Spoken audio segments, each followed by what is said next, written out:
Good morning. எல்லாருக்கும் இனிய நாளாக வாழ்த்துக்கள். சொல் புத்திக்கும் சுய புத்திக்கும் ஒரு நூலளவு தான் வித்தியாசம்.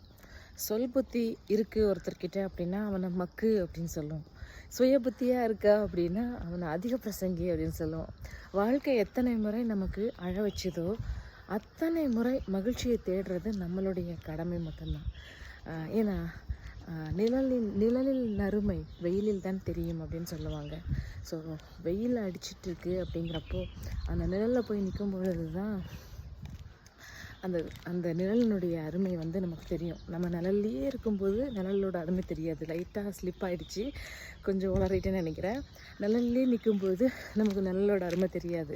எப்போ வெயிலுக்கு போகிறோமோ அப்போ மட்டும்தான் அந்த நிழலினுடைய அற்புதமும் அந்த மேஜிக்கும் நமக்கு புரியும்.